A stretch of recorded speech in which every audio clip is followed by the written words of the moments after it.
Hi, this is Eric Brudvig from the IGN Xbox 360 team, here with a Mass Effect video review.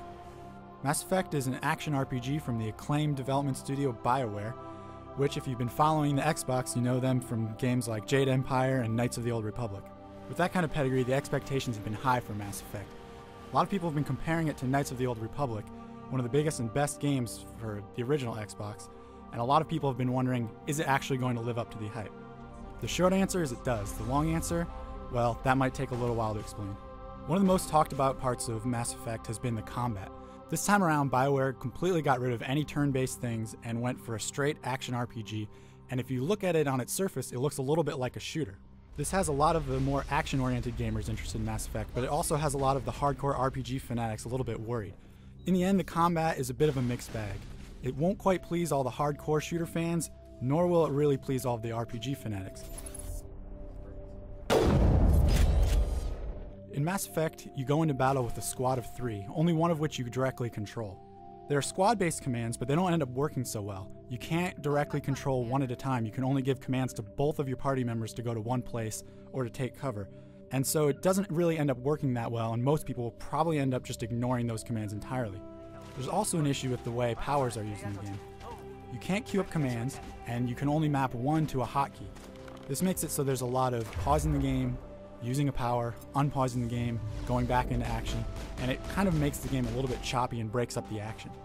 There's also a lack of good tutorials in the game, and so you'll actually play the game for roughly about 5 hours before you really understand the combat system and get into it, and this can make it very frustrating, especially since there's not a good save system in the game. There's an autosave feature and you can save anywhere, but the autosave feature doesn't save nearly enough, and you'll find yourself replaying parts of the beginning of the game over and over and over again until you get the hang of it.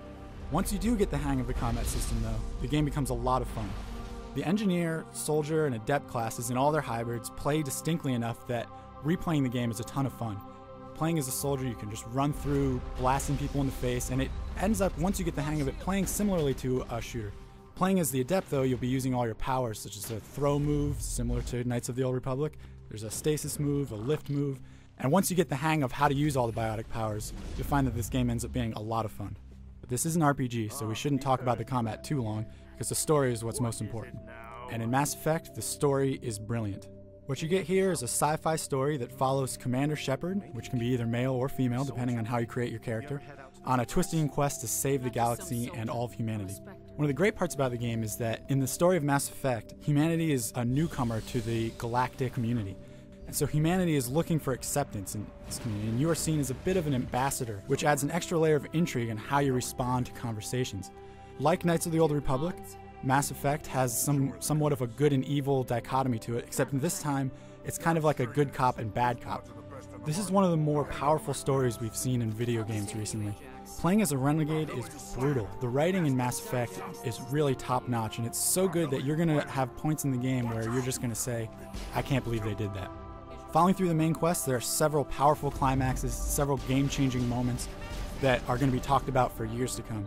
And the side quests, unlike most RPGs, aren't just throwaways. These are fully realized side quests that you're going to want to explore. It's almost going to be impossible to not go and do these side quests.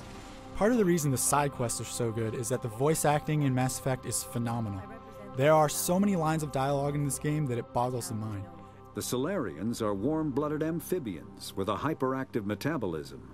Even the Codex, which is just a thing that keeps track of all the data you collected, has a voiceover on it. Each situation has multiple dialogue structures, some done multiple times depending on whether you're playing as a male or a female. The full voice acting adds a lot to the side quests and the game itself because you really feel invested in the characters. Rather than just seeing a quick line of text on the screen, you're getting someone talking to you, complete with emotion and inflection, and you're going to be hard-pressed to ignore the pleas of someone when they actually are speaking to you in a language that really affects your emotions. Now, there is one complaint with side quests that a lot of people are going to bring up.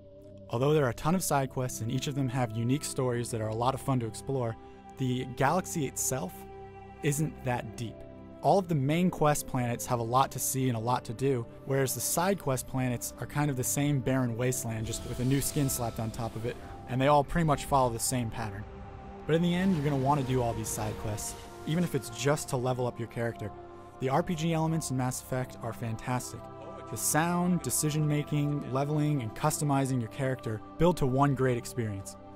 As good as Mass Effect is, there are some things that can't be ignored, and in this case it's the technical issues. There are a lot of them in Mass Effect.